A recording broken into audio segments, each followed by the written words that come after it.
had to pick one. Um, this is kind of outside the box. Every 3 or 4 years, I can't resist going to Kentucky Fried Chicken, but after eating it, it's good for 3 or 4 more years. So I'll pass it on to Dan.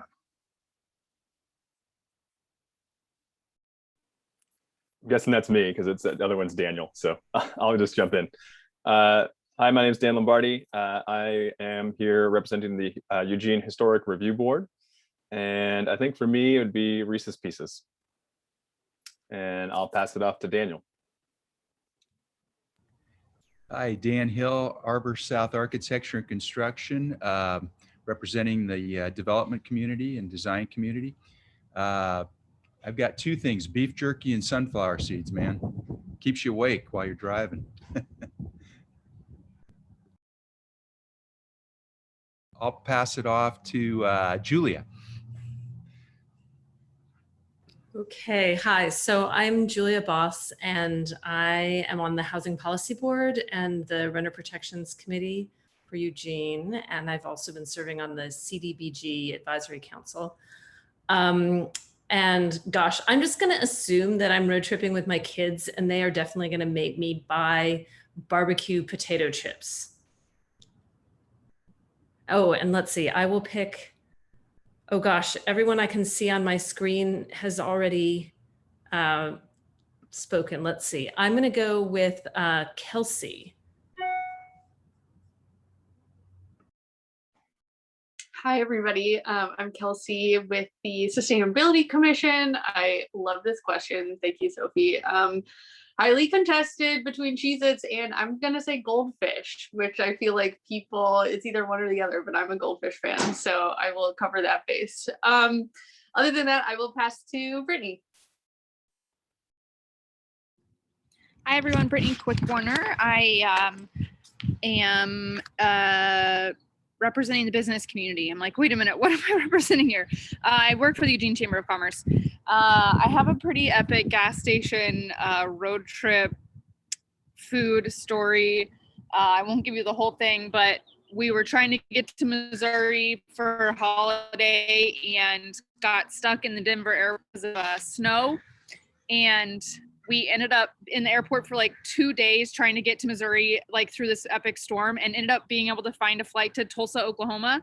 And we had made friends with this person who was also trying to get to Missouri. So we convinced him to take the plane to Tulsa, and we would road trip from Tulsa up to Kansas City together. My husband and I were driving. We stopped at this gas station and they had Takis. And if you guys haven't heard the song Hot Cheetos and Takis, go Google it right now. It's hilarious. But we had never actually seen them. And so we bought these and we like sang the song the whole way home. And this random guy who we convinced to road trip with us thought we were absolutely insane. So now I always buy Takis at the gas station whenever I see them. That was too long of an icebreaker answer. I hate people that do that, but here I did.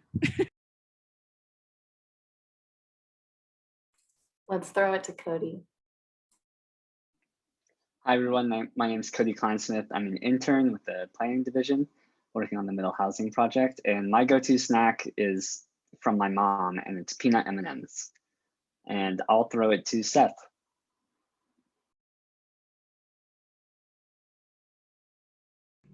Seth Sadowski. I'm here representing WeCan, Walkable Eugene Citizens Advisory Network.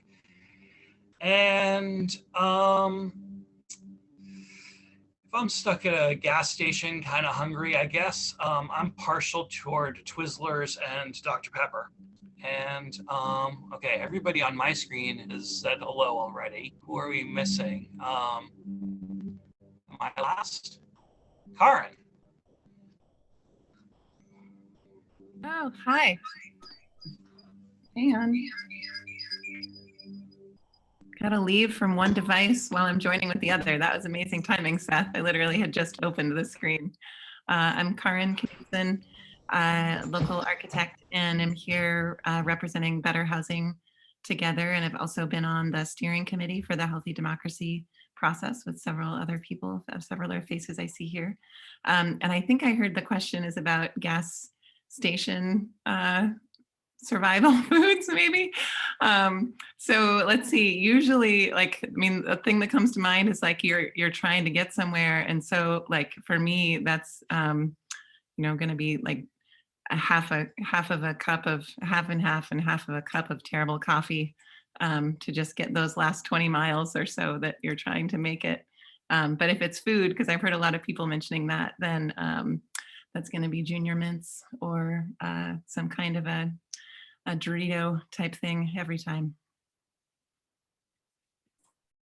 Thank you, Karen. I think we heard from everybody. So thank you for indulging me in that.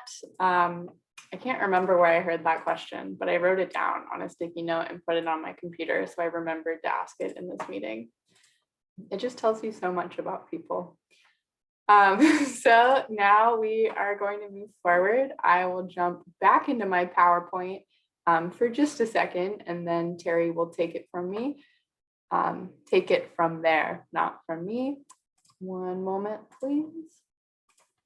And I think I'm going to do this correctly this time. Okay, cool. So you already saw that. We already walked through all of this.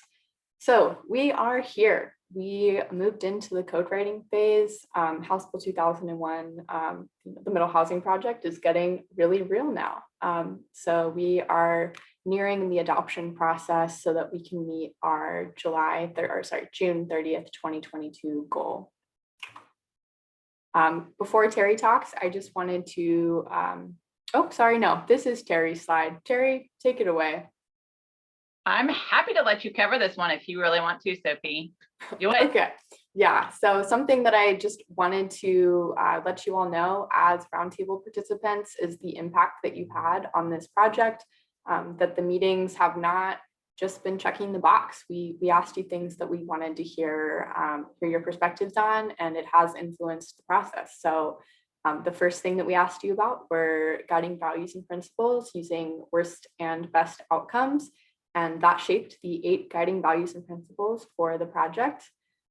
You also told us to not just do the bare minimum required to comply with the law. So that created this frame of thinking around these levels of implementation, which we then asked you about in accordance with the triple bottom line. So allow, encourage, incentivize. And then you told us in both of your meetings to focus on affordability within the code amendments, which is why this meeting exists. We didn't even have it on the books until last time. So thank you so much. And we're coming to you again because we want to hear what you think. And that's why we're here tonight. All right, Terry, now I'll tell you. Okay, great. Thank you, Sophie. Just to reiterate, there are a heck of a lot of meetings going on in April and early on into early May to gather feedback on some draft recommendations. So it's really exciting to be at this point. We have some draft recommendations coming out of our consultant team led by Angela Planning Group. And so a variety of people, myself and Matt Hasty and Kate Rogers from Angela Planning Group have presented these slides to the Planning Commission or to various groups of staff. So I'm going to try to go through them really quickly because it's a ton of information. But just so you know what we've been presenting to the Planning Commission, to Healthy Democracy, to our Equity Roundtable, and to you, this is kind of where we're at. So I am going to try to keep it really quick. This slide is about key questions that we've been asking since we started writing the code. So the key questions are on the left-hand column here, the overall approach. And as you can see, the recommendation is to land between encourage and incentivize in our overall approach to code writing. What that means is for lot standards, we have kind of a mixed bag depending on the unit type, and there's lots of detail around that. An interesting one is design standards because there is a model code out there that's fairly basic and well vetted in terms of meeting the requirements of the House bill. So our recommendation for design standards is actually the allow approach. And we can answer questions about that. And then for the last 3 overall or key questions, we asked about, should we allow detached units like duplexes, triplexes, and quads?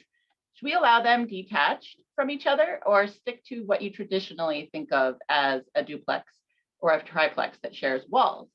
And from a variety of sources, we have heard that flexibility is good. And in order to encourage housing, we should allow both detached and attached. And so that's why the recommendation is to do that. And that's in the encourage column. Same with cottages on individual lots. And then there's a whole category of information about special area zones. Suffice it to say that the recommended approach is to treat them the same as other code recommendations citywide. And that because we have a new House bill that requires us to plan for middle housing, the recommendation right now is to exempt middle housing, newly proposed middle housing, from having to meet any standards that wouldn't allow them in the special area zones. There also is a lot of information on that. Let's go to the next one. Here's a summary of the duplexes recommendations. And I'll just kind of pause here and let you absorb the chart without going into a lot of the detail. As you can see, again, this is sort of a mix of different columns. But when you get to things that really affect whether duplexes are encouraged, I would say that the things are lot area minimum, the top one, and parking on the bottom. And the recommendation on both of those is to incentivize. Next one. Our team, you want to skip over the, yeah, maybe what we can do, because we have a lot of slides, is skip over the drawings, but you have them in your packet. So I will just say something about them. And then if you have questions, you can ask about them. But basically, we had the consultant team draft up some drawings of what the recommendations would look like on the ground. So this is one of those for duplexes. It's the number 4 incentivized duplex. That's 2 stories tall and is 2 separate buildings. For cottage clusters, here's the summary. We also have a mix of allow, encourage, incentivize. And again, those lot area minimum and parking are tending to be the ones that have the most punch, and those are in the incentivized column. Go ahead. This one, because cottage clusters are a defined type in the legislation and also in the model code, the team is recommending that we go with those standards that were already produced. So that's really the allow column because it has to do with what's already been produced through the statewide rulemaking process. Go ahead. There's a picture of 4 little cottages. This one has the parking kind of tucked behind, but it does have parking, 1 per unit. So that's one of the options. And then we're going to get into triplexes and fourplexes. And again, we are sticking with this recommendation for lot area minimums to be very flexible and for parking to be very flexible. So those are both in the incentivized column, and the rest are a mix. And then I think lastly, okay, design standards for triplexes and fourplexes are proposed to stick with the model code. So that's the allow column. And here are a couple of the drawings. Again, these are in your packet if you want to spend some more time looking at them, but I think we can breeze by them in the interest of time. And then row houses are kind of a unique animal.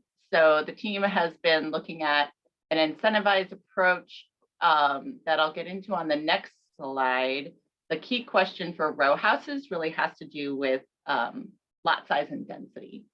And I think there's more detail on the next slide.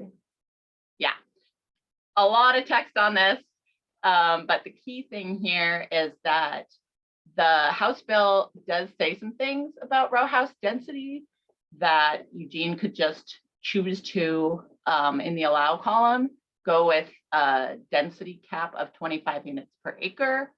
Or as we go out into encourage and incentivize, it's really about how many row houses the city should allow broadly, and whether that could lead to quite a bit higher number in terms of density than we're used to in R1.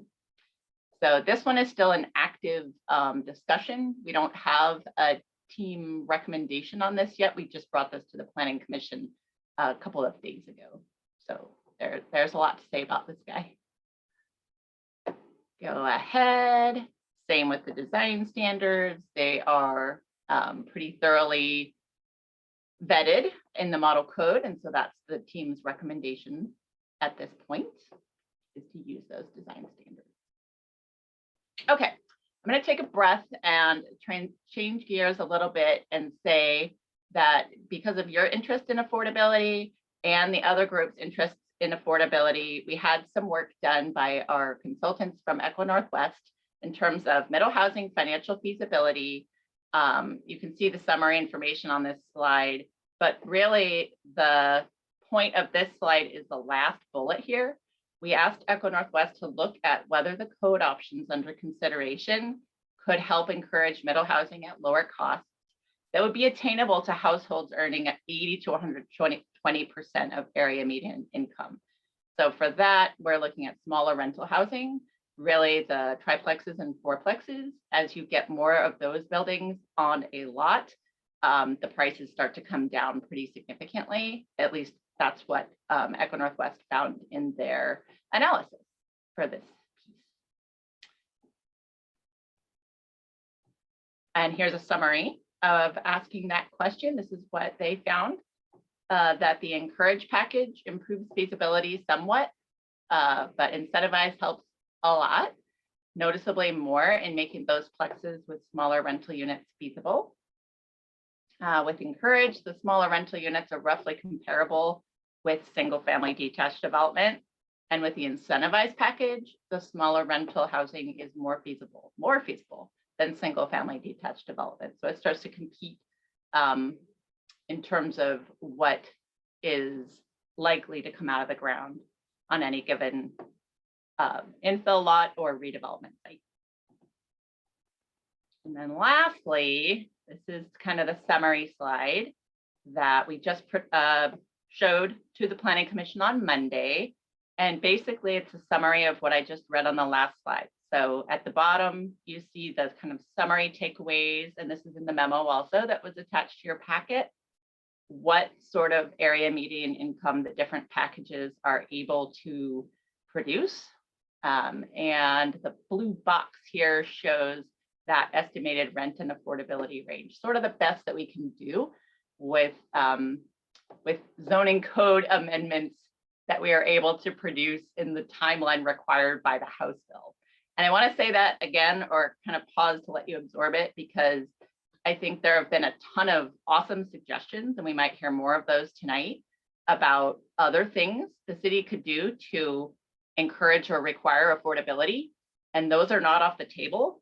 It's just that I want to acknowledge that this package of code amendments that are required to implement the House bill can't do it all, and can't do it all now.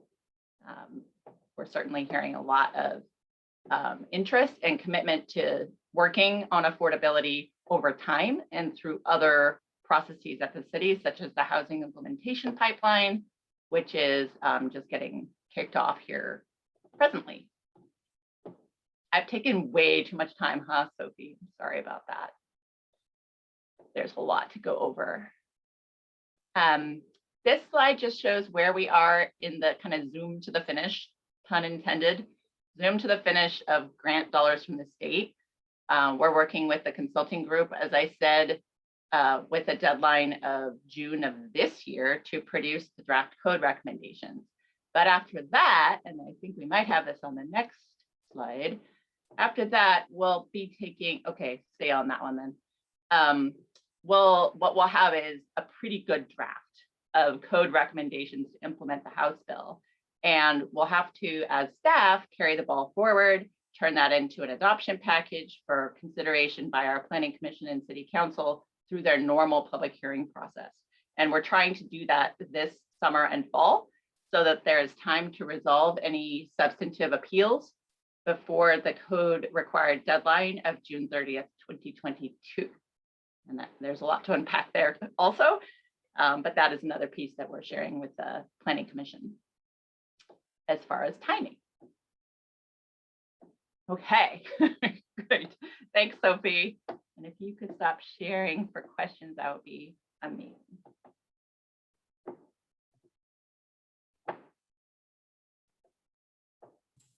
I see John. Thank you. Terry, I should know the answer to this question, but I don't. Tell me what incentivize means and how is it different from encourage? That's a great question. And the short answer is that allow, encourage, and incentivize are shorthand words that we use to create kind of this concept of levels of implementation. So there's no hard and fast difference between encourage and incentivize, but they are gradations of actions the city can do. For example, if you take the lot size factor, allow is the biggest lot size we're allowed to have, encourage is a little bit smaller, and incentivize is even smaller. So I'll stop there and see if that helps. Well, my assumption, and it's probably incorrect, is that incentivize means these would be yours to use if you provide some incentive to the city, such as housing affordability or whatever. Am I incorrect in that perception? Right, that's not how we intended it, but I could see where that would be a common interpretation of the word. And it depends. So if it's a monetary incentive, they're often, like the city offers a tax incentive or something like that, there often are rules that go along with the city offering money. If it's more of a code incentive, I think that's less likely. And we're really talking about the code at this point in the process. Okay, thanks, that helps.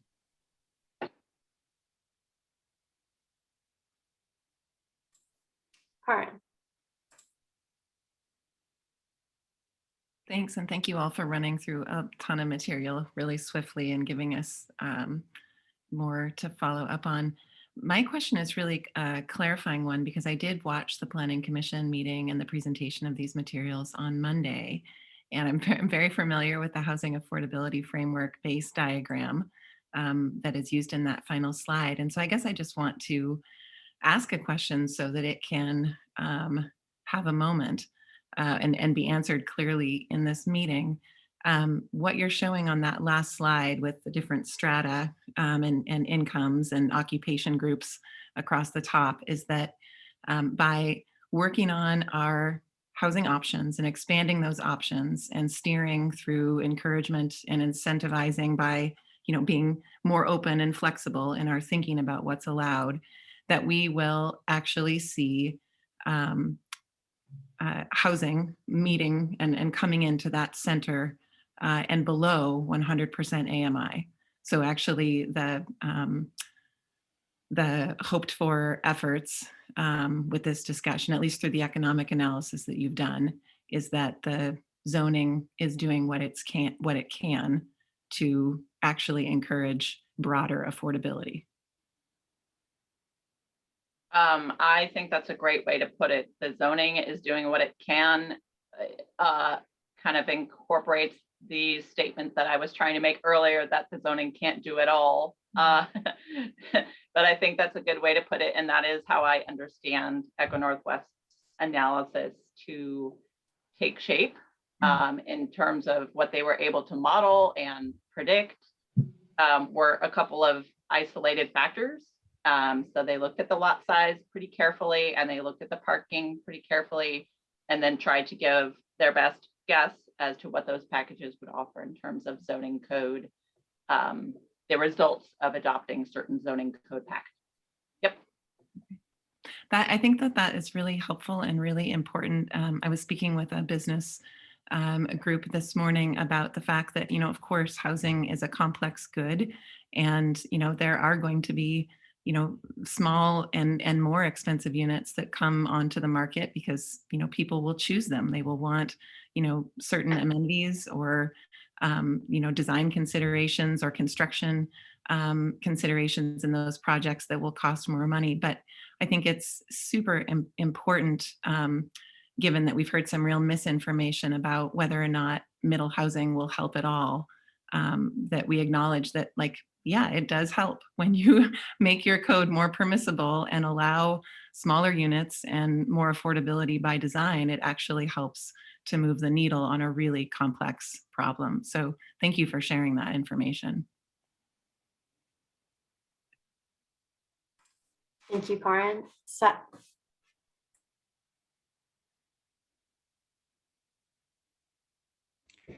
Yeah, I just have, before we get into complex opinions, I have an informational question. This term, cottages on an individual lot, I don't, I'm trying to figure it, I don't quite understand it, and I can think of two things that might mean that are the opposite of each other.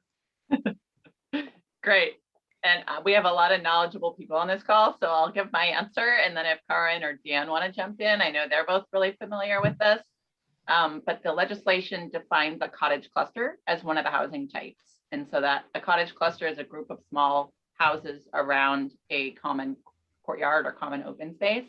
So the question that's up for cities to decide is whether to only allow the cottage cluster as kind of usually imagined, which is a cluster of houses on one lot, and they might have shared open space and shared parking, or should the city also allow cottages on individual lots, and maybe they're condo style where it's just the house and the ground underneath it, and there's agreements in place about parking, or it could actually have the parking on the lot with the house. Is that fair? Karin, Dan, anyone else?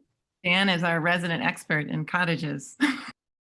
So again, I think there's a lot to the cottage cluster, both from an income property, but also as an ownership model. And I think one of the things that we gotta always be clear is that, you know, housing is one of those things where people can have the opportunity to increase their net worth by owning a home. And so I'm a big proponent of figuring out ways through our codes, but also through construction costs to deliver a product that people can actually afford. When I look at that chart that was up just a little bit ago, it's really a very small sector anymore in our community that can actually afford to buy a home. And I think that that's a really important piece to not lose sight of. When we talk about equity, you know, which is a word that's thrown around a lot, part of equity is just understanding that ownership is a great way to build another type of equity, you know, which is investing in yourself versus paying a landlord. And believe me, I'm a landlord and I don't mind people paying for my rentals, but at the same time, I think it's a really important piece to figure out ways through our code and through our structure of planning to allow the footprint underneath of a cottage, for an example, to be sold and to be owned, and something that, you know, there's an investment in it that comes back to you versus the landlord or the investment group. So I think this is a really important part of allowing housing to increase in our community, but also, you know, just helping people that typically might not ever be able to own a home because it's so out of reach anymore. And honestly, I don't see that challenge coming down, the prices coming down anytime in the near future. In fact, I see them going up, which is going to put housing for purchase more and more out of reach of most people. So.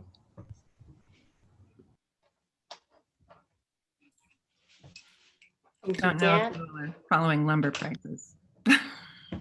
Not a pretty picture. Did that answer your question, Seth?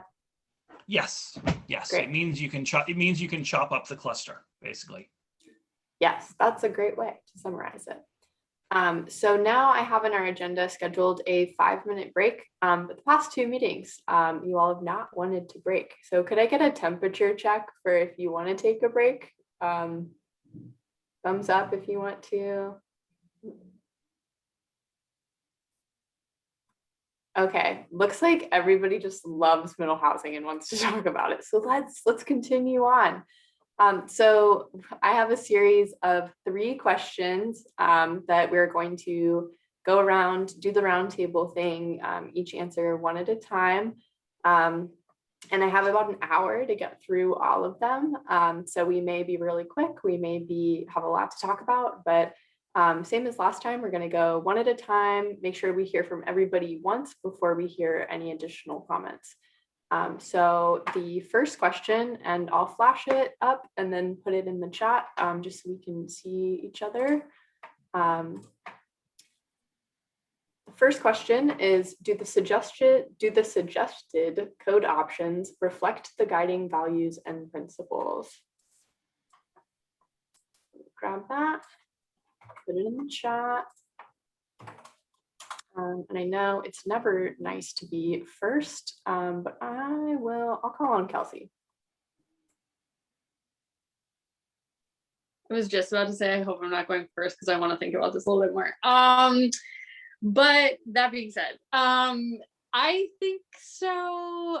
If I have any additional thoughts as we move forward, I'll come back around in the second round potentially of comments. But I would say yes. I think a lot of the conversation we've just been having, I think has even just been good and clarifying for me. And I think the point that we were making that like the zone can't do it all, I think is like a really important baseline on which to think of the rest of this conversation, because there, I guess in my mind, it's like, yeah, are we trying to enable the zone to do the most that it can, given we already know there are constraints involved with zone, you know, the market will ultimately impact more or other parts that like the zoning cannot. But then I think given my understanding of the vision and principles, I think yes, but if I change my mind or have any additional comments, I'll come in at the end. Thank you, Kelsey. What about Brittany? I think for the most part, I think there's some areas that I feel like we could probably still go further if we are truly trying to meet some of the values that we identified.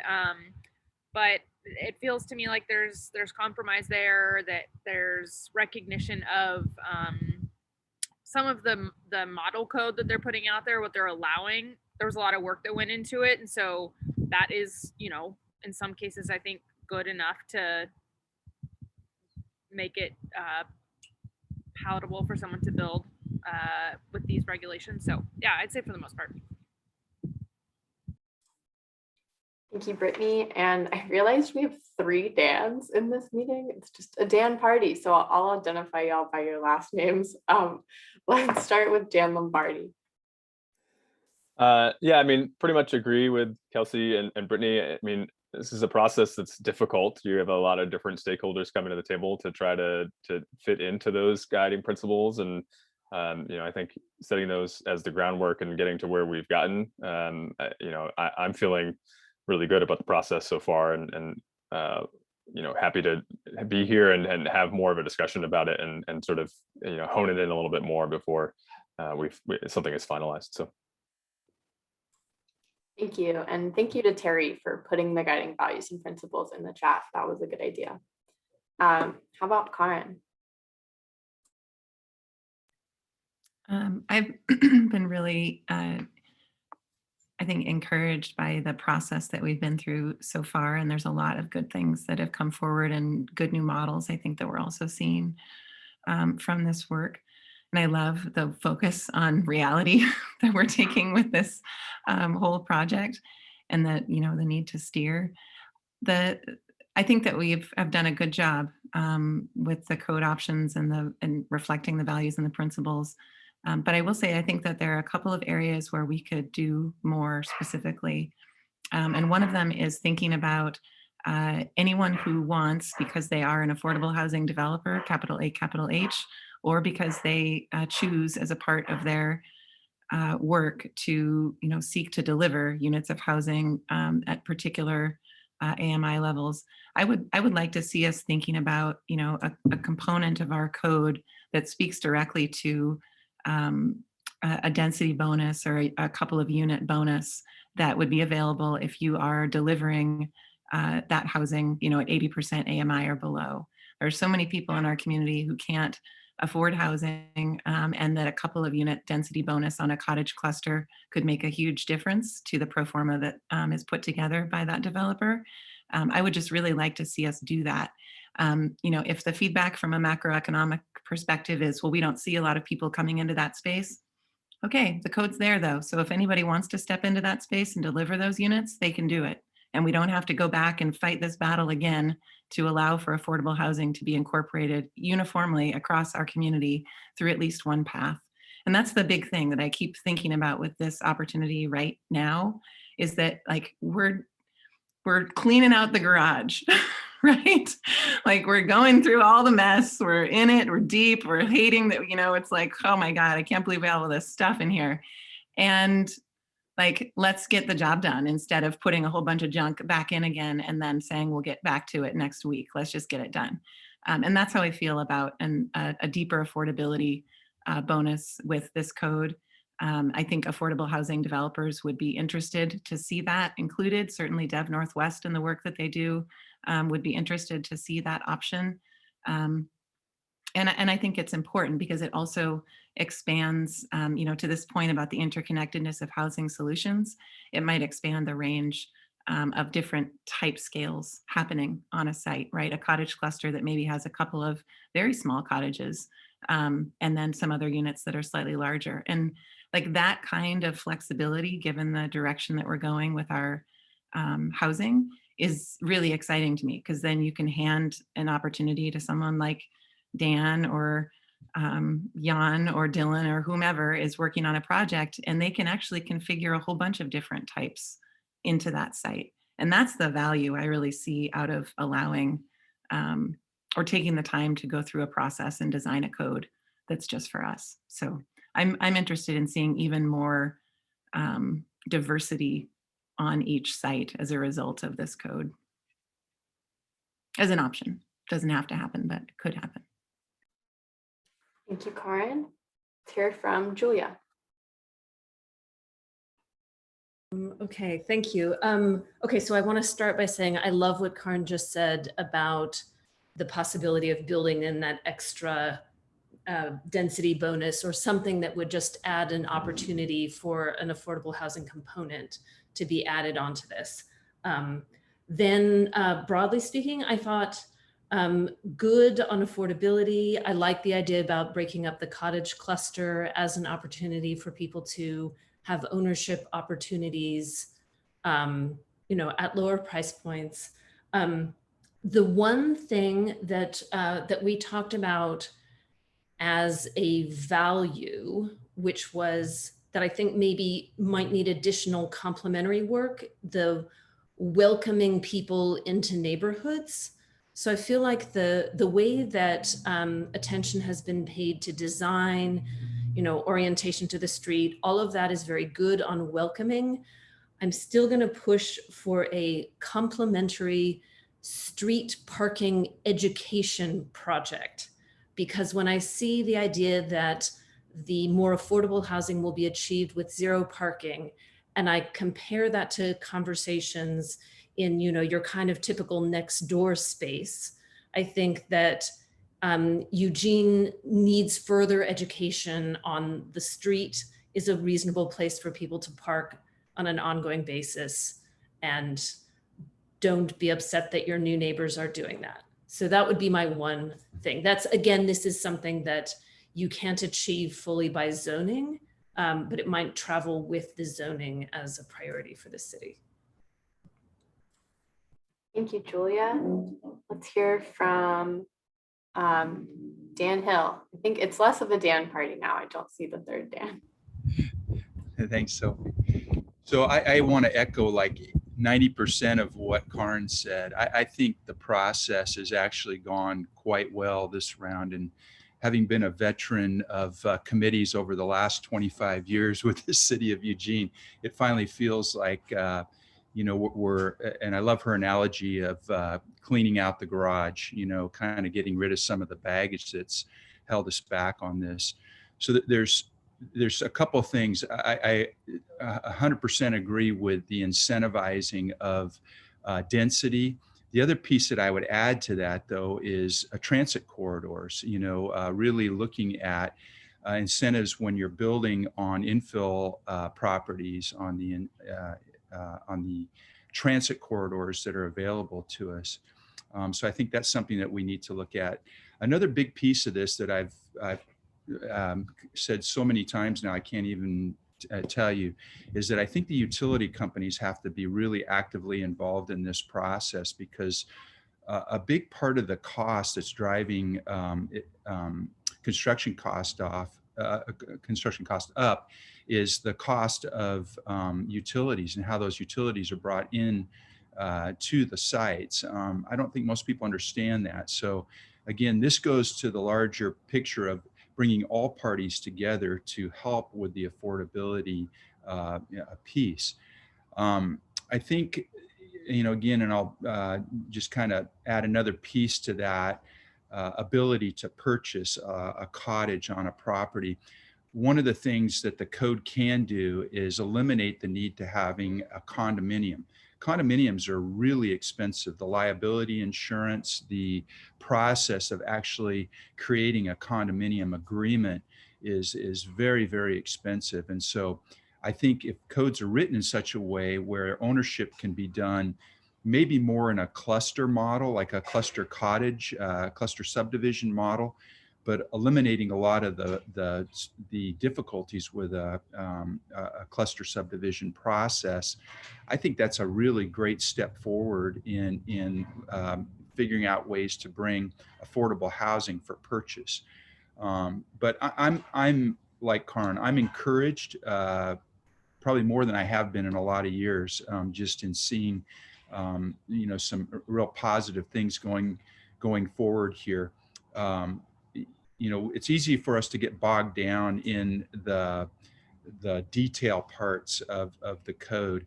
And I think we can't lose sight of the big picture of what we're really trying to do, because Eugene is notorious for talking a lot about doing things, but then taking decades to actually make it happen. So if we can really turn the tide here and figure out a way to encourage not only the subsidized models, but also the market, the free market model, for builders and developers, I think we will see an increase in our housing stock, and that housing stock could fuel a lot of positives in our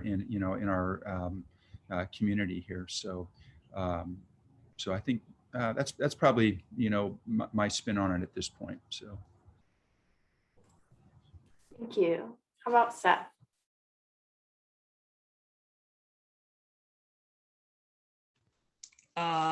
Yeah, I mean, I haven't been over the code with a fine-tooth comb. The things I've been over, I think, are good. I think we're heading in the right direction. And I am overall pretty happy with it.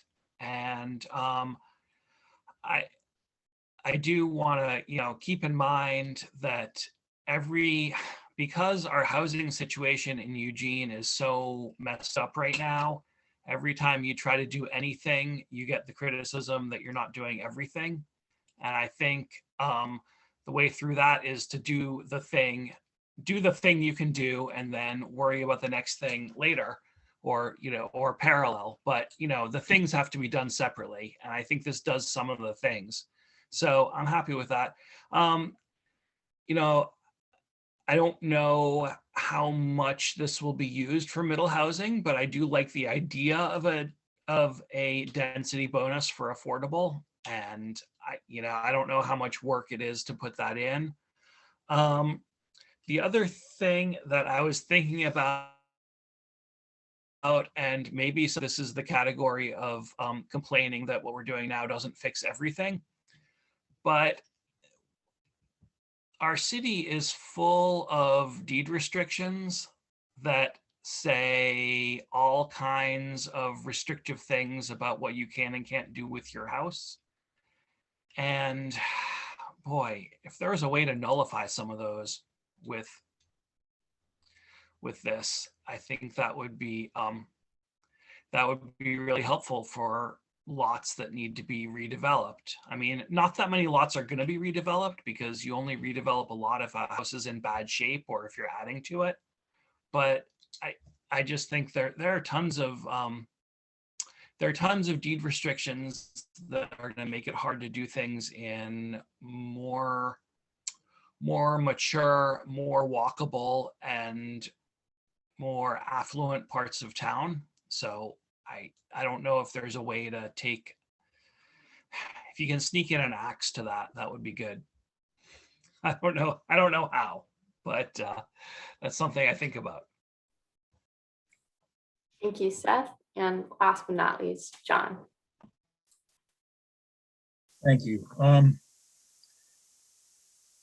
when missing middle housing was first introduced by Dan Perlek, as I understood it, the advantages were twofold. One is that it provided a form of housing that's not as large as multifamily apartment complexes, that's no longer available to us.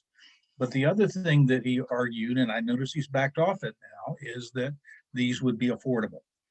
And we're learning that that's not necessarily the case, especially when you look, as Seth said, if the housing to be redeveloped, and most of what will be redevelopment, because we have very little greenfield land, and it's probably going to go to single family housing anyway.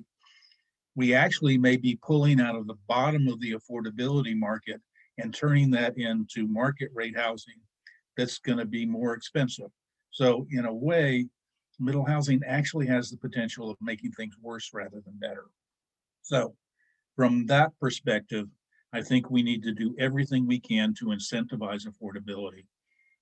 One of the ways, the issues that I have a little bit of concern with is this idea of providing more incentives along the transit corridors to get more housing there. I see two disadvantages of that. Whenever you limit where housing can be, you limit the opportunity to build it. So I think whatever standards we provide should be the same throughout the city and not be focusing on those corridors. And the other potential is working on a neighborhood plan that's trying to incentivize multifamily and mixed housing along the corridors. If you're encouraging people to build middle housing along the corridors, that may be taking away the sites where you can get that higher density housing as well. So I don't like that concept at all.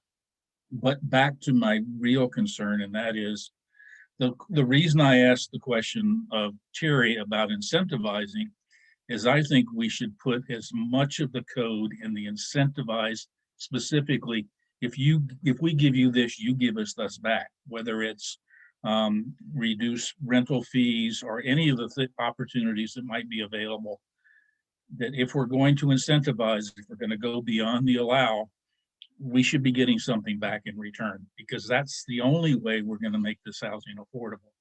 And the code is the one way to incentivize, to offer something to somebody that doesn't cost the city money. If you reduce SDCs, if you put in a MUPTI program, all those things reduce income to the city. If we say we'll allow you to build at greater density or higher height, that doesn't cost the city anything. There are maybe some impacts to neighbors, but there's not a monetary fiscal impact to the city in a time where, frankly, we're not going to have a whole lot of money to put into this the next few years because of our budget constraints. Our biggest problem is housing affordability in this community, and we should focus as much as we can making the code work that way. The final thing I will say is I hope the city embarks on a comprehensive plan to figure out how to provide that affordability. And if we give things away in the code now, we're not going to be able to take them back. Once DLCD acknowledges our code, they're not going to allow us to say, well, we said you could build 8-plexes, but now we're saying you can only build 8-plexes if you provide some affordability. They're not going to buy that. So I would suggest going straight to the idea of the allow level and save all those incentives to hopefully make them really incentives.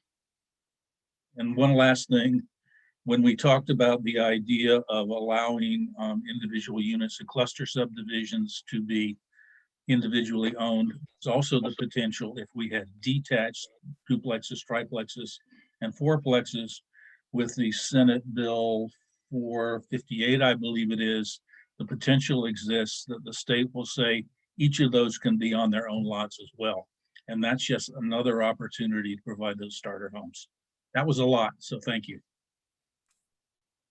Thank you, John. And I have Terry, followed by Kelsey.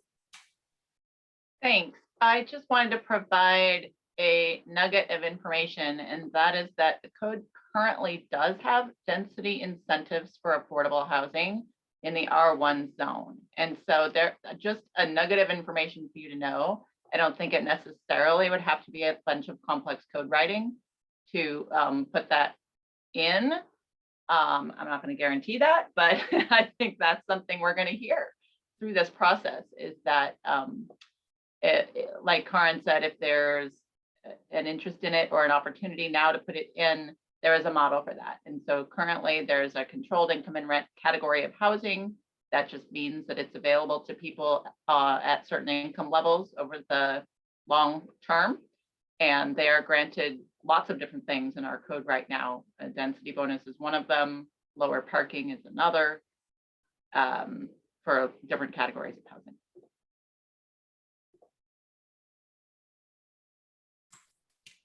Kelsey, you can go ahead. Thanks. And yeah, actually, Terry's comment, I think, feeds into what I was going to say anyway, which was essentially just uplifting, I think, Karin's initial point, and just like a frame of reference, I guess, that I wanted to throw out as something I've been thinking about too, that I think is kind of an important overlay to how we go about this, that in my mind, it's also not only about like providing capital A affordable housing, right, but also about like the siting of it so that the neighborhoods are fundamentally more integrated based on class and economics. I think it's one thing to provide affordable housing in, you know, it's all in one unit on this one block or whatever, like kind of some of the way it's been done in the past. And my interest is also in, yeah, how are we also building more not only racially integrated communities, but economically and class-based integrated communities. And I think thinking through how we can then also be distributing, and so it's even just like by individual units potentially, whether those are, you know, tiny homes or whatever it is, but thinking through how we're building that fabric through this process, I think is going to be critical as well. So again, I'm just in favor of however the code can be shaped in order to allow more of that to kind of manifest in the built environment. Thank you, Kelsey. Are there, oh, Dan, go ahead. Yeah, I just wanted to comment to my friend John. I think maybe I wasn't real clear about the incentivizing on the transit corridors. I think the transit corridor piece, it does need to have, and obviously we have properties on River Road that John knows about. The idea is that we're trying to encourage housing along transit corridors because it can eliminate some of the parking, some of the heat island effect with large parking areas. And so I think that there is an incentive there, but I definitely agree with John that those might be more appropriate areas for higher density, for, you know, taller buildings along those corridors. But at the same time, I think that incentivizing different building types along those corridors is really important too. So you don't just have the same housing type. I think that creates a very monolithic neighborhood. And so incentivizing different types of housing along a corridor, I think would be very positive for just the design fabric of our city. So I guess I just wanted to, you know, clarify a little bit more in relationship to what John was saying. So. Thank you. Are there any last comments about the code recommendations and the guiding values and principles? Karin, go ahead.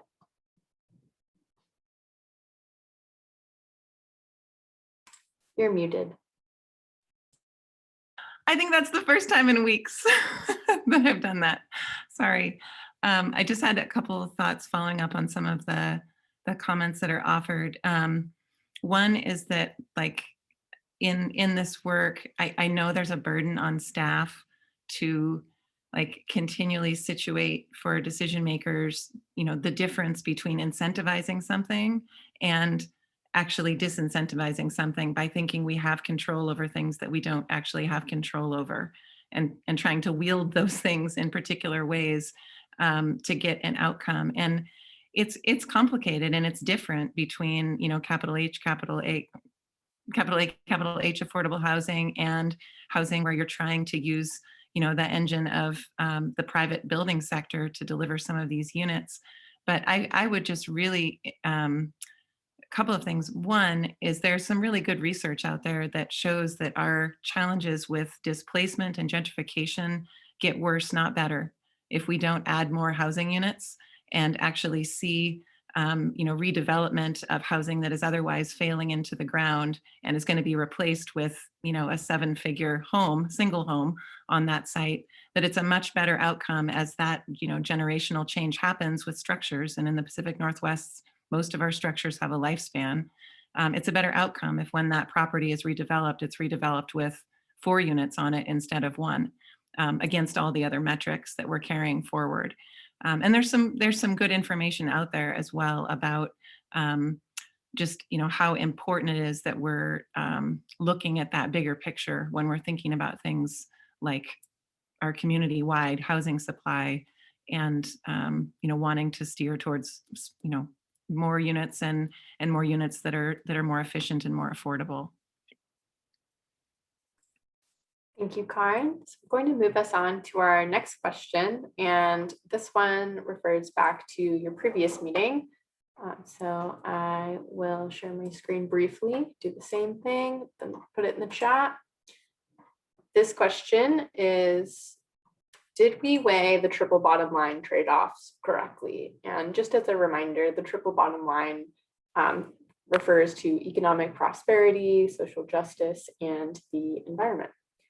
So I'll stop sharing and put this in the chat. And let's just go in reverse order. We'll start with John this time. Well, I think I've kind of answered it with my statement, and that is, I think the biggest part of the triple bottom line is the economic one, and we really have to find a way to make this as affordable as it can be. And I'm not talking about just capital A, capital H affordable housing, but also the working class housing. When you look at the analysis that Echo Northwest did on the change that the going to, and I've forgotten the name of the 3 categories already, not incentivize, but encourage, there's a 1% change in housing price in the ones that are ticked off on encourage. That's not going to make any real difference. So that's why I'm reiterating what I said, is we got to find a way to incentivize, with a capital I, for want of a better way of saying it, this housing. And I still think giving an opportunity to make more profit should also come with some kind of give back. That's it. Thank you, John and Seth.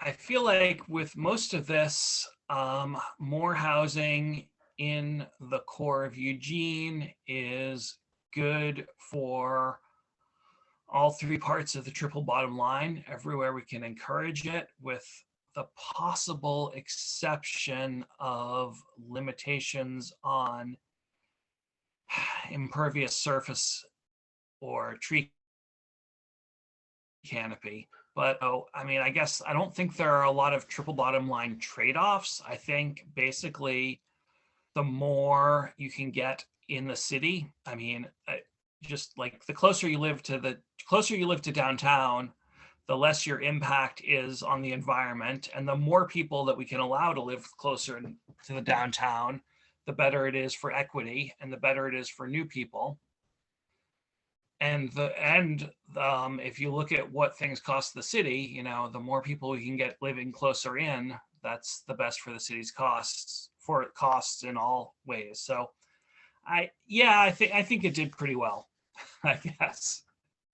Given my level of understanding of the code, I think it did pretty well.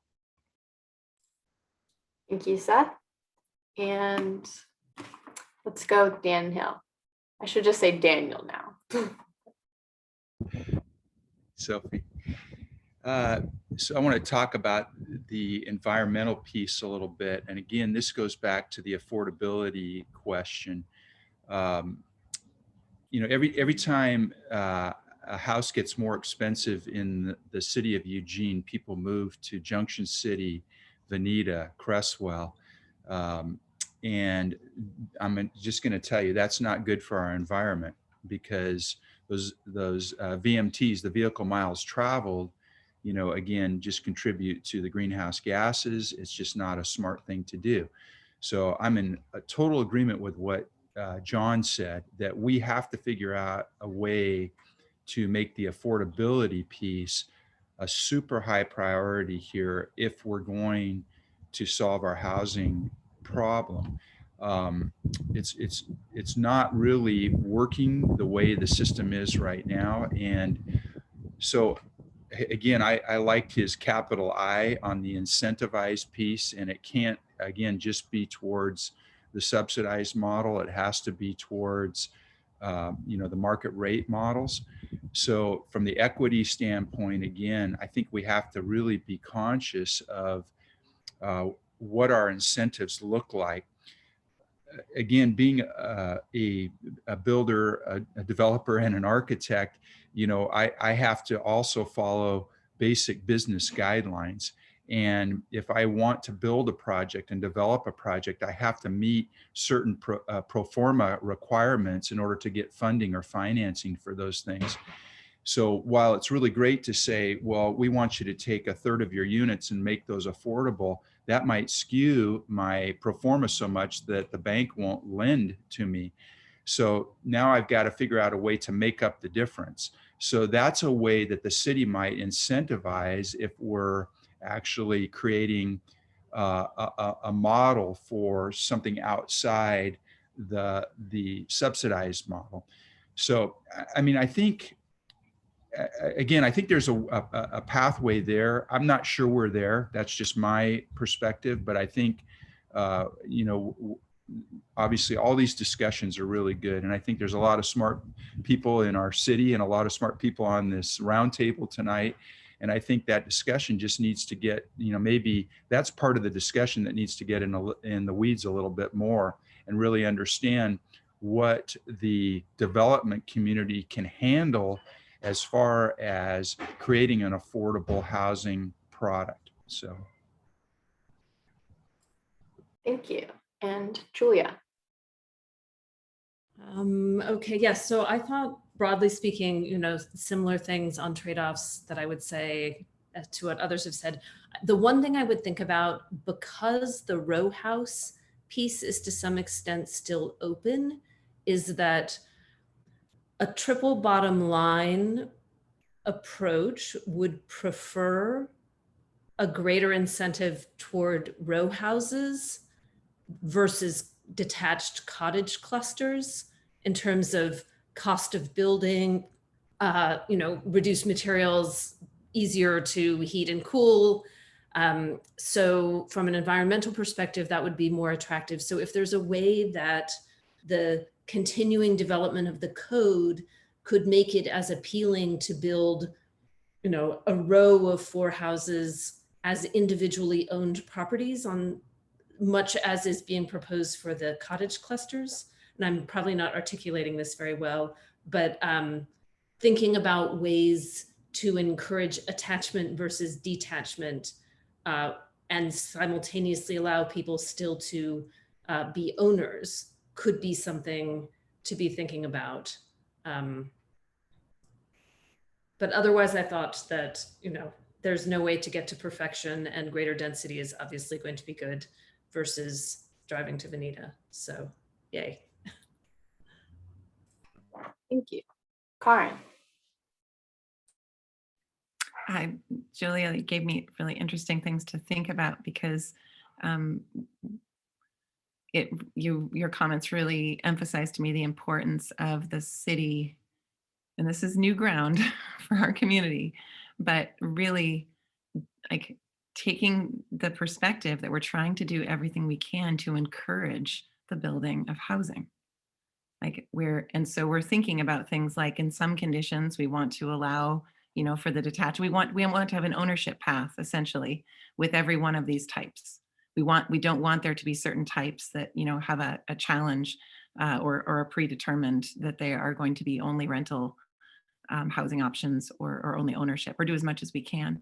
The reason I say that is because the comment I was going to offer is that I think that the flexibility in the detached units is really important to the triple bottom line options, because depending on the site and depending on the characteristics of that site, it could be incredibly important to existing vegetation, mature trees, constraints, slopes that are complicated, to have the flexibility of detaching the types. So in some cases, I totally agree with what Julia said, because a row house is going to beat a passive house in its energy performance every time, doing nothing special, just because it has all that insulation of its surrounding. However, in another condition, you really might want the flexibility of detaching Plex units so that you can take advantage of the strengths of a particular site and maintain other assets that are a part of it.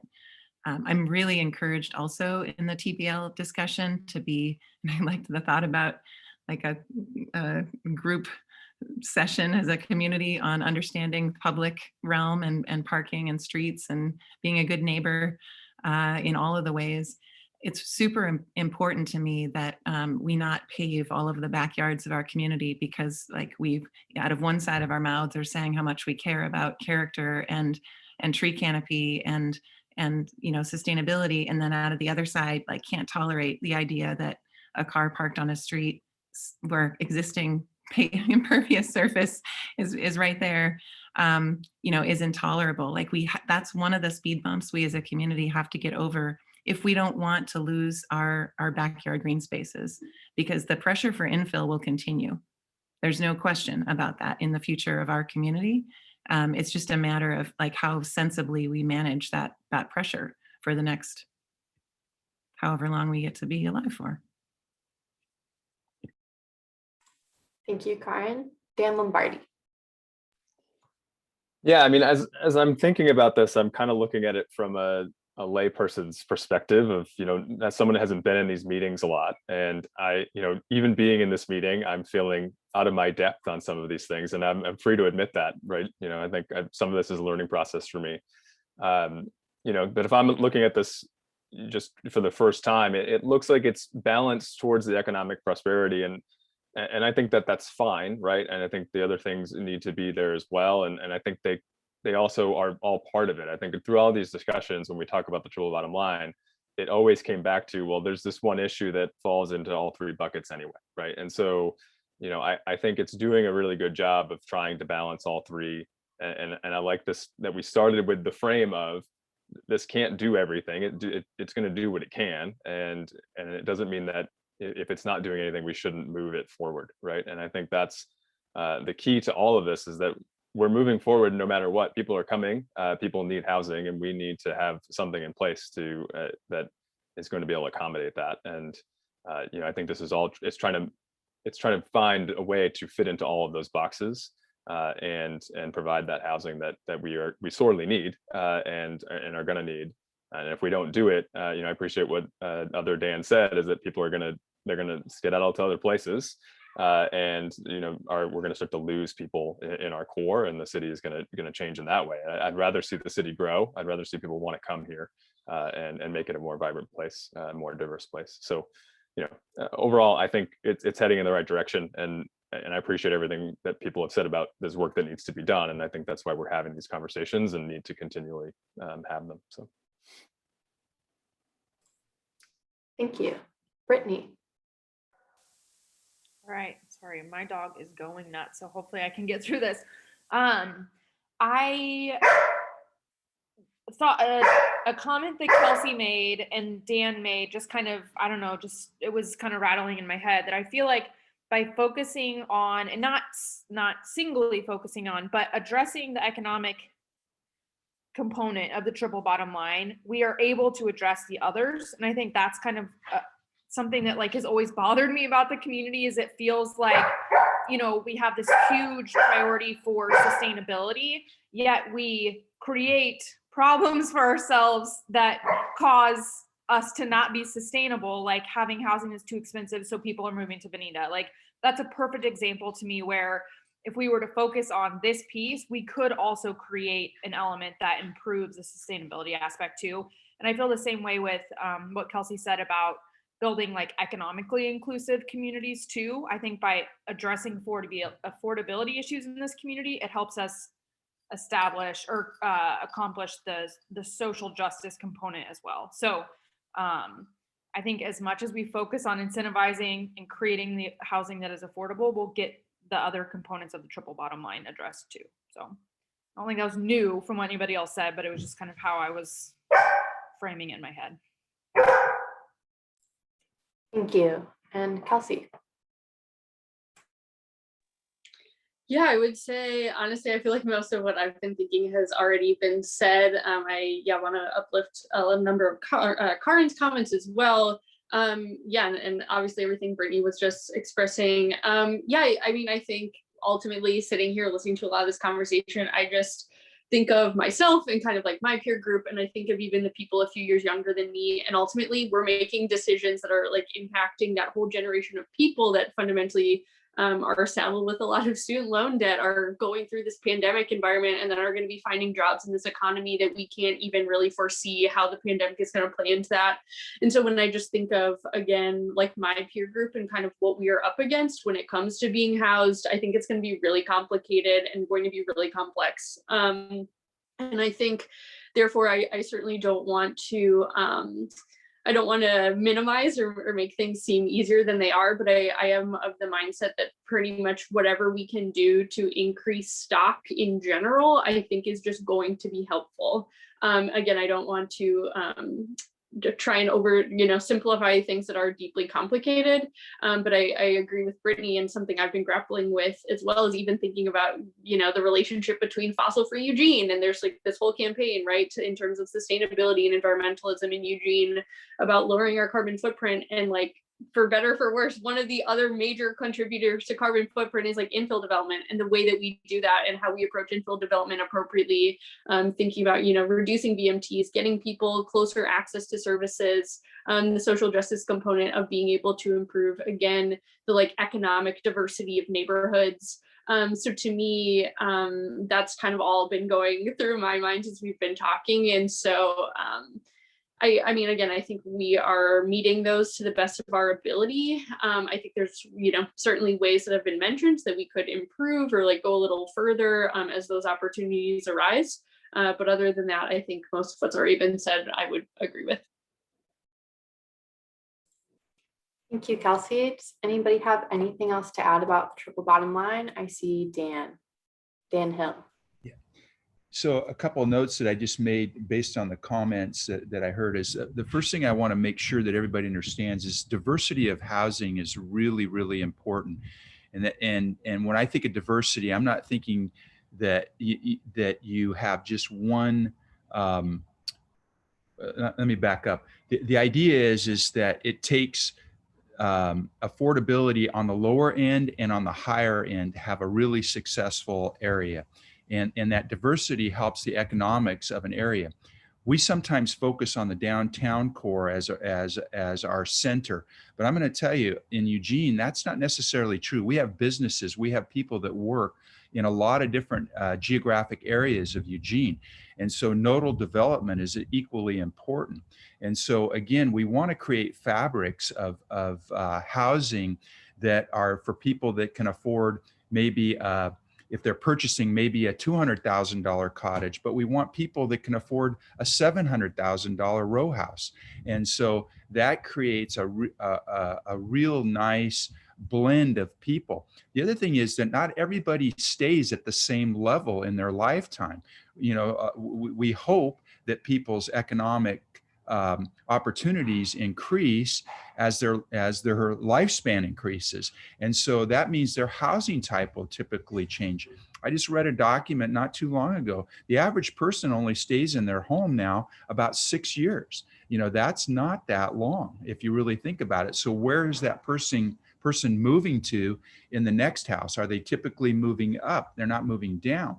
So we have to be mindful that it's a fabric of lots of different types of housing. We keep thinking about that part that is just in the middle there, but it's more than that. It's the lower end and it's the upper end. And so to create that fabric, I think is really, really important. So. Thank you. Okay, I'm not seeing other hands. We're moving really quickly tonight, which is awesome. Karen. Sorry, never, I don't think No, I've heard that's Karen fine. before. What Dan just said, and because you showed a picture from what used to be a front step of a tiny cottage I lived in, I just want to share this lived experience in our community. So when I came back to Eugene for graduate school, I lived for all 4 years in a block apartment building with 0 parking on site, though I owned a car, and parked it, with a parking pass around the corner. And I lived in that unit, and my landlord didn't raise the rent on me, but I lived there in that like 380 square feet with my, longboard and my bicycle for 4 years. And my now husband, moved in with me, and he is also a tall person. So the two of us lived inside of that apartment together for over a year before we moved out into the tiny cottage that was in one of those first 2 images that you showed of cottage clusters in Eugene. It was in Jefferson West Side neighborhood, a collection of cottages on basically a flag lot. They're old, but they were, delightful and inexpensive and detached and had what we needed for our little household. And we were 2 people just out of graduate school paying student loans without a nest egg to buy a home. And before we had children. And so a tiny little cottage with a little tiny garden plot shared with our neighbors was perfect. When we moved out of that house, we moved into the front house on that site, which is part of why I mentioned what I did about housing diversity. The front house, that's another parcel that little flag lot fits around and has a gated back fence to it, to its backyard, is an 1,100 square foot bungalow, which we moved into. Landlord also owned that project. And that's where we lived when our first daughter was born, and we finished paying off my student loans. And that's where we lived before we saved to be able to buy a house. And I mention it only because you showed those examples, but that is exactly the kind of scenario that tens of thousands of people in our community are looking for. Housing that is small enough that they can afford it, it meets their needs while they deal with the rest of life. And they manage their responsibilities and they plan for their future. And missing middle housing and more diverse housing and more of these small units we're talking about, that is what opens up the door to so many of these other futures that, that then people can choose from. If my husband and I didn't have kids, we probably would still live in the, our little 1,100 square foot bungalow. We loved that house. But I feel like so much of this comes back to what we're doing to plan for opportunity for everyone in our community for generations, and like doing everything we can to widen those opportunities through this work. That should be like waking up our council at night. Like, what more can we do? Like, how can we get more done for more people right now? Here's the time. So I just wanted to say that, because what Dan was describing and seeing that picture, I feel really strongly about this. And I know that I'm not the only person, far from the only person, having that experience in our community. Thank you, Karen. John, followed by Julia. Yeah, I agree. There have to be all types of housing. It has to be high end, there has to be low end, there has to be large, there has to be small. But the market provides for high end housing. And you build great housing, and some of it is expensive. You will continue to build it. But what we don't have is that low end housing, those starter homes. And I know I'm a broken record, but I think we should be putting as much energy and emphasis as we can to provide what the market doesn't. That's all.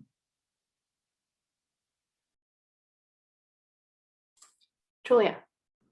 Oh, I just wanted to add that I think that a useful thing in this conversation when we present these options to the broader community is to recognize that the narrative we just heard from Karen and from Dan is not really demographically accurate for the future of Eugene, partly because the younger people may not ever be forming families. There are fewer and fewer people who are following a quote unquote traditional trajectory of marrying, having kids, living in family units, partly because of affordability issues. It's just become incredibly complicated to make a life, but also the broader demographics of Eugene are at the older end also trending more and more towards singles and couples and less toward families. So one of the crises in rental housing in Eugene is that our housing stock is too large. I mean, individual housing units are too large versus the number of singles and couples who want housing. And I think speaking of the trajectory as one where people ultimately will move up or ultimately will move into larger units also is probably not, how can I say this? It's not as sensitive to people who won't have that life experience as it might be helpful to have in this conversation. I don't think we want Eugene as a whole, Eugene renters, people who are struggling, to be hearing a conversation that implies that we all ultimately move up and own big houses. So it's more of a messaging thing than anything that has anything to do with zoning, but just recognizing that the demographics don't trend toward everyone moving up, having a big family house. Thank you, Julia. Kelsey.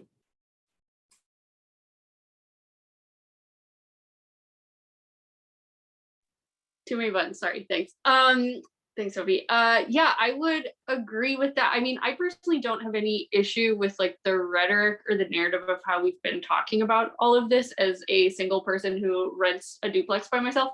But I would say that, yeah, I would say my lived experience has backed that a lot of what we're talking about up, in that, I mean, I've been at my house now for almost 5 years, which is wild. I've been a renter for 5 years. Thankfully, my private landlord has never raised the rent on me, which is why I'm still here. But yeah, I mean, again, thinking through my peer group and just friends of mine, that like I am in a very small minority of people who's able to rent by themselves and like to rent a home by themselves. And again, in part, that's just like pure luck in that like my landlord has not raised the rent. If that were to happen, I would be pretty cost burdened. And so I think Julia's point is well taken, and I would back that up, that at a certain point, it's like, I just want like a bedroom or 2-bedroom house, right? That I want to just be able to rent and, you know, kind of feel like I have my own space.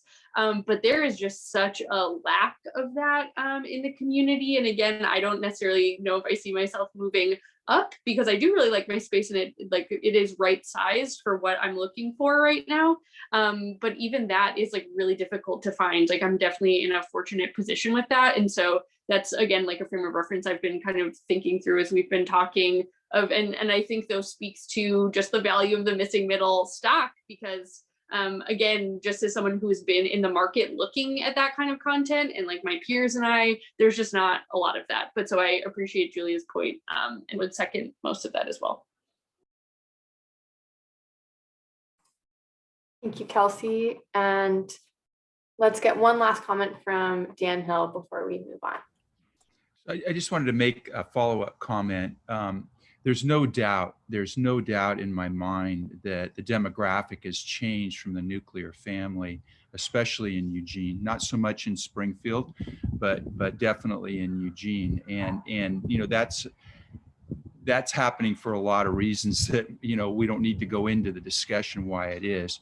The one thing that I think that is really important is to understand the economics of building. When you build a small footprint, and believe me, John mentioned we do high-end housing. We also do a lot of affordable housing. We've done housing for the homeless. And the smaller the footprint, the higher the cost per square foot. So there's economics. So if you want the general developer or builder to be actively involved in creating housing stock, there has to be a reasonable margin, or there's no reason to be in business, you know, if you can't make a profit on it. And I know a lot of people in our city don't like to hear the word profit, but that's just the nature of running a business. So economics has to be part of this, you know, conversation. Housing stock, by the way, has gotten a lot smaller in its footprint. I've been doing this for 42 years, and the McMansion era, I think, is gladly, you know, disappearing from our community. But that doesn't mean that there aren't people out there that do want something a little nicer or a little more spacious than maybe a 500 square foot apartment or, you know, 1,000 square foot home, especially if they end up having children. And so I think you have to be careful of categorizing Eugene as just going one particular direction. There's no doubt there's changes in that direction, but at the same time, That's the diversity piece. You can't just alienate one section of the city and say, this is what we're going to focus on, and not focus on another section.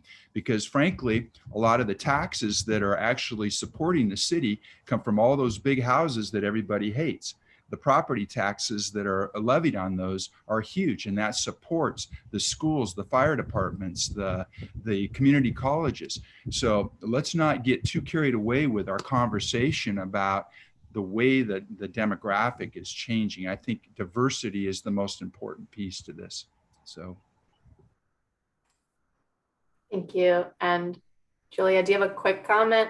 Yeah, just really quickly, I'm not saying, I think that Dan may have misunderstood the point that I was making. It was simply that the narrative of transition through multiple varieties of housing might be somewhat outdated. Not that I don't think there is a space for larger, more expensive housing to exist.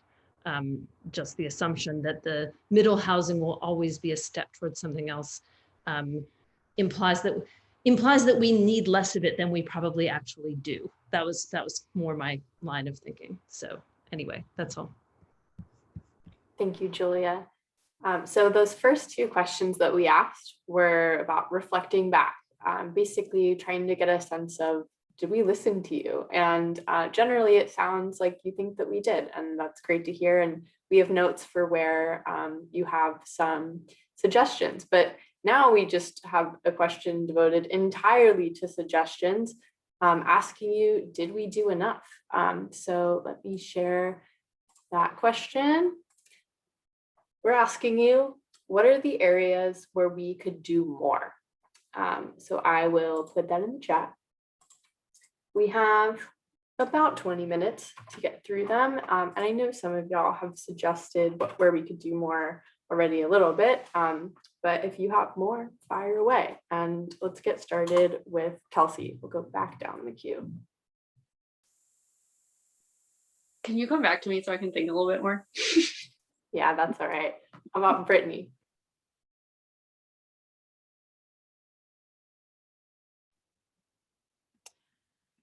It's hard for me because the things that I think we need to be doing more of, I just don't think are the responsibility of this committee or of the staff.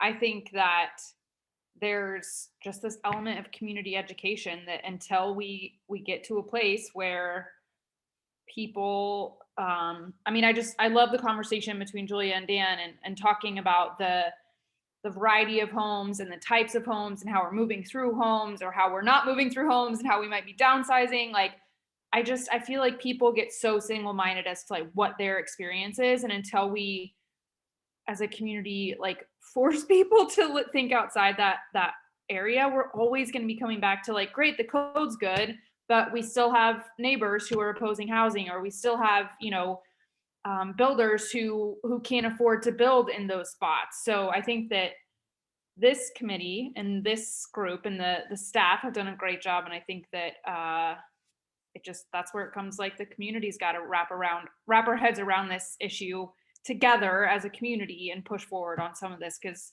staff can't do everything, code can't do everything. So that's what I got. Thank you, Brittany. Dan Lombardi.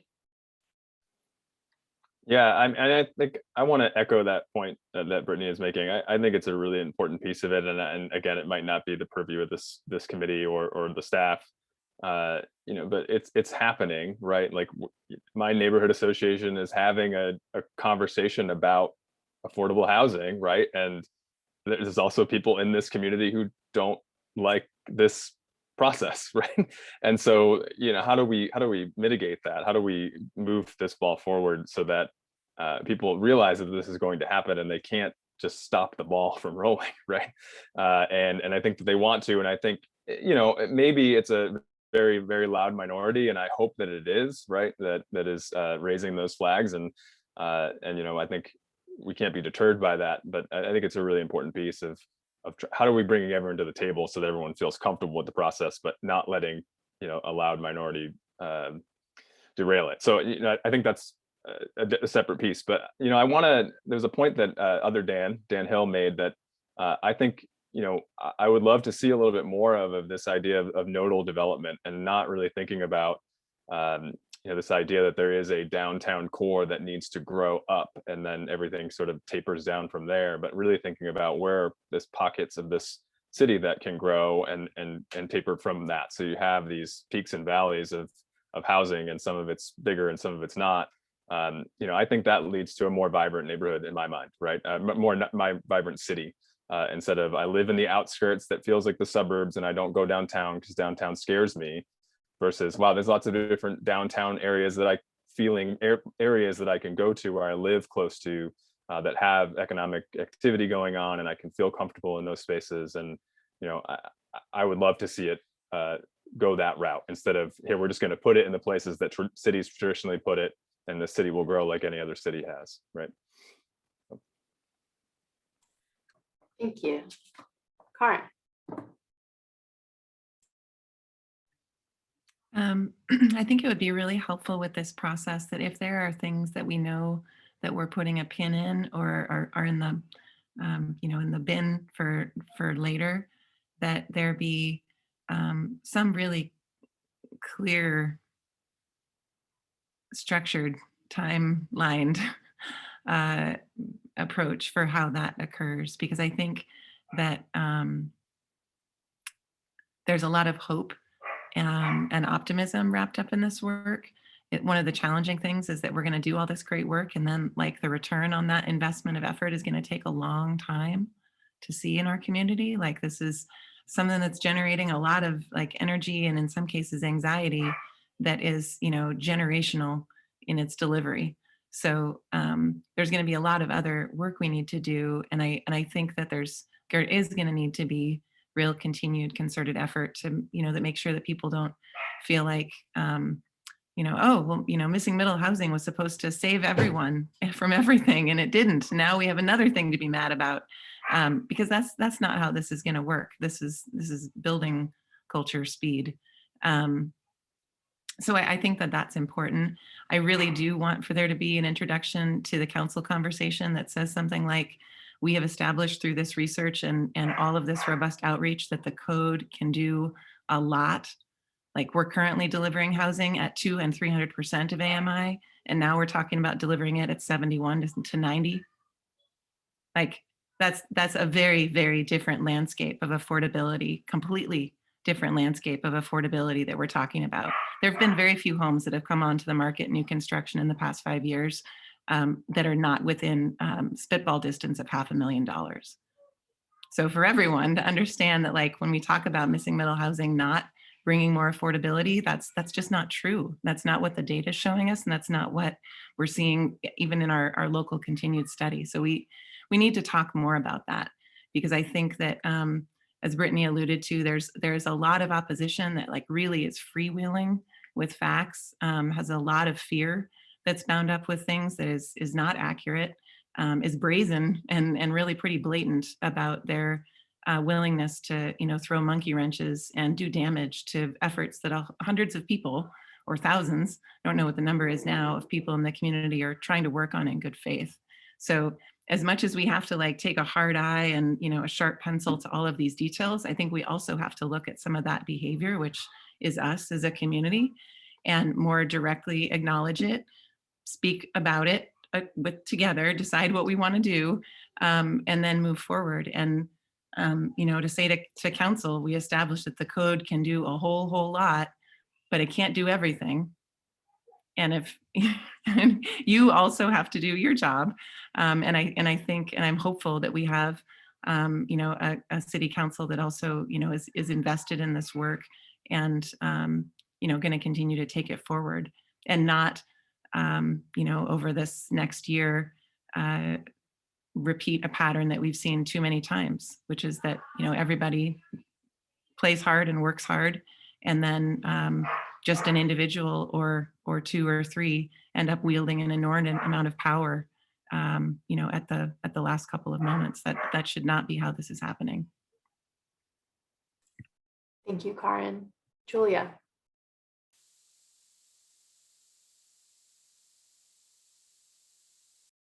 I'm muted. Yeah, I don't have a lot to add. I guess because I'm not a builder and I don't know very much about the code, I find myself thinking about the pieces that go along with this. And I just keep coming back to the aspect of this change will be very slow, and everywhere that we add additional units of housing is going to ultimately benefit the housing crisis in Eugene. You know, I work extensively on the rental housing crisis in Eugene, which at this point, you know, one of its largest issues is there are simply no vacancies, and it doesn't take that much tightening of the market to translate into impossibly high prices. So I feel like anything that happens that moves the numbers in any, you know, any direction of increasing housing is going to be a benefit for the city. And that's just the best response to the opposition, even though it will be slow and it is incomplete and it's not enough and it's still essential.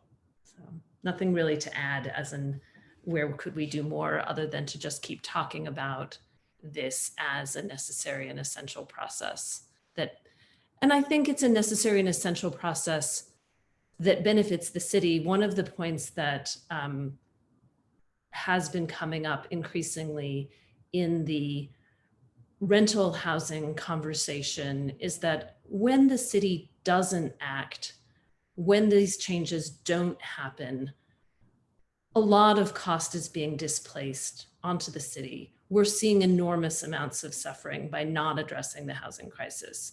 And I think that it's hard for people to see a direct line between opposing middle housing and the housing crisis and the number of people who are unhoused. But I think it's essential to continue making that connection so that people recognize that opposition is a very selfish move at this point. So that's all. Thank you, Julia. Dan Hill.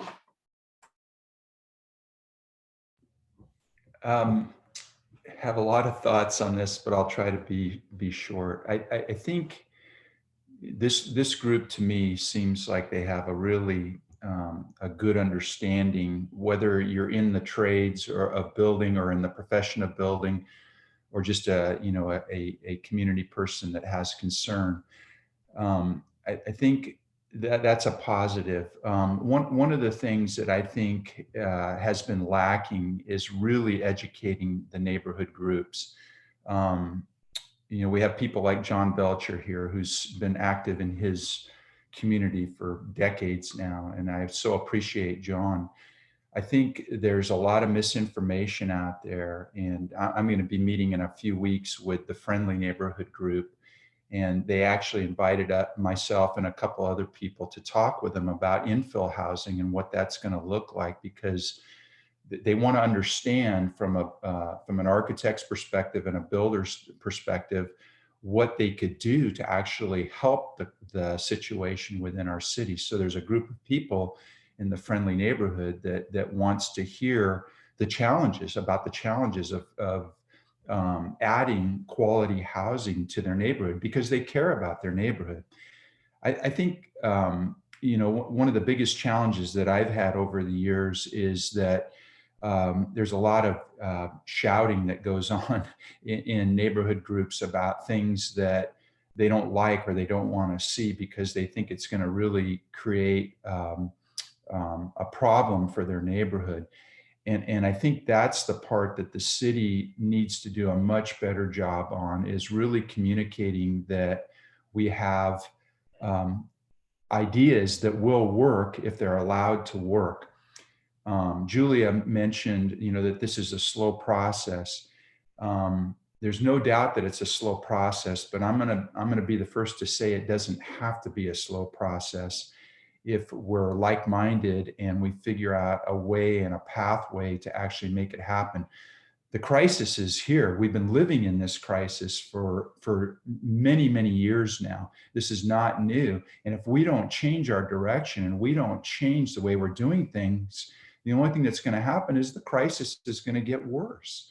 And so we have to be in a place where our council, and Karin, alluded to this, we can't let a couple of really loud voices control the narrative or control the process. And for the life of me, I'm just still shocked at how that happens in the city of Eugene, that we have some really great ideas. I mentioned I've been on committees for 25 years, and I can't tell you how few things that we've actually talked about have gotten done. And that's got to stop. It's just got to stop. So if I was giving a suggestion to staff, and you know, Sophie, you and Terry are wonderful people. I love working with you guys. You're awesome, and so much of the staff is. But the real problem lies with the council, if we're really being honest here in this group. And so we have to do a better job of educating the council, and then the council has to allow people like ourselves in this group to go out to these neighborhood groups and say, don't be fearful, you know, don't be fearful of what could potentially be an asset to your neighborhood, and help a crisis that we are in. You know, my office is down on 4th and Lincoln, and we're a block and a half away from the Washington Jefferson Street Bridge. And you talk about a crisis, I see it every day as I drive by there, and my heart aches for those people, because I can tell you half of those people want to be in housing, you know, and we don't have the housing to house them because of a lot of the policies that our council has implemented over the last, 15, 20 years. So anyway, that's my soapbox. I apologize. I do this all the time, but anyway, I think that's my 2 cents. Thank you. And I think we could all talk about housing for hours, which is why you all were invited here tonight. Okay, so in my queue, I have Seth, John, and Kelsey. And if we could hear from everybody in the next 3 minutes, that would be awesome. So again, that is Seth, John, and Kelsey. Well, I'll be quick because I'm usually the one, when we had our first meeting like this, I was the one who brought it down to the biggest problem is our city council. And everybody else has already said that, so I don't have to say that. You know, I don't know what the answer is. I think the big challenge is figuring out how to present this to them in a way that they'll do something instead of doing nothing, because it's on housing pretty closely for 5 or 6 years now, and you know, they do as close to nothing as they can. So I would say what you can do is figure out how to present this to council in a way that they'll do something. Thank you, Seth. John? I think the good news is things that have gotten so bad that neighborhoods recognize things have to change. This perception you have of neighborhoods, I don't think is valid as much as you think it is. The fact that Dan's talking to the friendly neighborhood, the fact that my neighborhood and the Santa Clara neighborhood are developing a neighborhood plan that talks about putting multifamily housing on the corridors. And we recognize the need. Many people who are in neighborhood associations have sons like mine who live with 3 other guys because they're not able to afford a house for themselves. I think your perception about neighborhoods is incorrect. I think they've changed. And as far as the elephant in the room and the fact that the city council has responded to one individual who's had outlandish influence in trying to prevent these things from moving forward, they stood up to that individual last week and they said, no, we're not going to do what you want to do. That's a sea change. The council has changed, and that's good to see.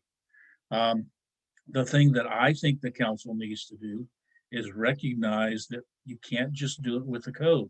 We're going to have a hard and heavy discussion about how we're going to deal with our housing issues. And I think if I were going to put my energy anywhere, it's time to start having that discussion with council. This code will not do what we need it to do. We need to do more. Thank you. Thank you, John. And Kelsey? I would echo a lot of what's been said. I'm really glad I took some time to think and listen. I feel like, yeah, most things have been asserted. I would say, yeah, Full disclosure, I'm chair of the Downtown Neighborhood Association as well. And so I certainly have been a part of some of the housing conversations, both within the NLC and just as part of kind of neighborhood associations in general. I would postulate things are changing, present tense. I still would not have classified things of having changed to past tense, and including with council, especially. I think, yeah, some conversation that's come up that I've been really sitting with was, I remember in September when the wildfires were happening, right? And we have like a huge amount of displaced people because of climate related change.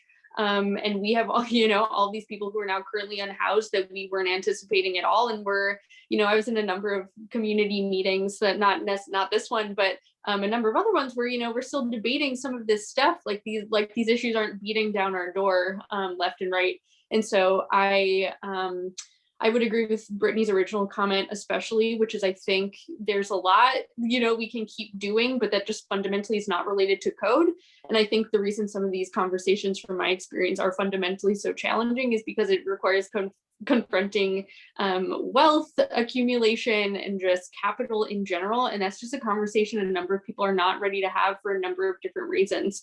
So there's a lot of really specific, I think, psychology that's very difficult to dig into when we talk about these issues, which is not to say we shouldn't do it, but there almost needs to be a whole separate strategy that is not even legislative zoning related, that would have to occur to really build compassion into how we talk about these things.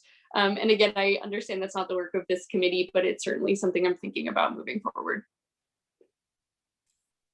Thank you, Kelsey. So I'm going to try to move through this very quickly in respect to time. And if anybody has additional comments for other things we can do, please reach out to staff. We are always happy to meet and talk. This is my idea of a fun night. Okay, I'll do a lazy share again. So we've wrapped up the bulk of our really broad public engagement. We just had the last of our Healthy Democracy meetings this week. This is the last of our local partners and boards and commissions roundtable. We'll be meeting with our equity roundtable for the final time on May 12th. We've been going to Planning Commission a ton. We're going to go to them again on May 17th. They're not going to be seeing red line code quite yet, because we'll be going to City Council soon after on May 24th, but it's after that, the end of May when our contracts end with our consultants, that we're really going to have that code and start moving it forward. So we're nearing that action phase. This is the big timeline that Terry thought was coming after the small timeline. So Terry, please feel free to chime in, but you can see that we are hoping to, in the second half of the year, around August, start that planning commission process, asking them for what their recommendation is to City Council, and then taking it to City Council. This is an ambitious timeline by the end of the year, so that in the first half of 2022, we have time to resolve appeals and anything else that comes up. So we are working fast, but y'all have been with us since the fall, really influencing this process. And I have so appreciated the roundtable that you've been. So with that, here is our contact information. And sincerely, I mean it when I say that this roundtable, both of the roundtables have been so respectful in how they've been conducted. And I really appreciate your perspectives. It's been a joy. So I will stop sharing. We have about 2 minutes if there's any last comments, but other than that, thank you, everyone, and we hope to make you proud. I have a tiny comment. Oh yeah, sorry. No, that's fine. I just want to respond to some of the comments about City Council and acknowledge that several commissions on this roundtable, so Planning Commission, which has been doing a ton of work, like Sophie said. They had their retreat today. I think they were burnt out and have been hearing a lot about middle housing. So let y'all have the meeting without them, which I think is okay. But they, Sustainability Commission, Housing Policy Board, and the Budget Committee are all direct conduits to the council. And I believe that they listen to you and read your letters.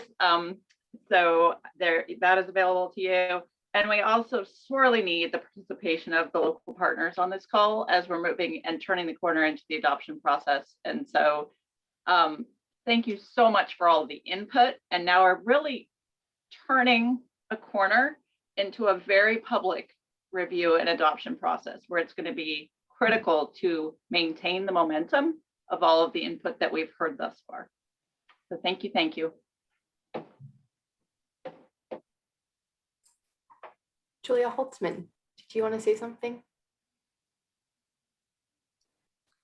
Hi, thank you so much for including me. I know there's only 1 minute left. I am a renter, been renting the same home for 9 years and it's being sold very soon. So, and I don't have enough money to purchase a home. And as you all know, renting is very tight. So I just wanted to say that I've been listening to everything you're saying, and I'm incredibly grateful for your perspectives and your motivation. It means a lot to me and my husband and all the other people that are in my position. I grew up in Eugene. I've contributed to this community for practically my whole life, and I want to continue to. So please keep the motivation up, and thank you. I really, really appreciate it. It's been a journey and very stressful. So that's all. Thank you. Thank you. Thank you for closing us out, Julia. Thanks for all your work, Sophie. I know you've put a lot into this and you've done a great job wrangling all of the community and public input. So really good job. Thank you. Thank you, everyone, and have a great night.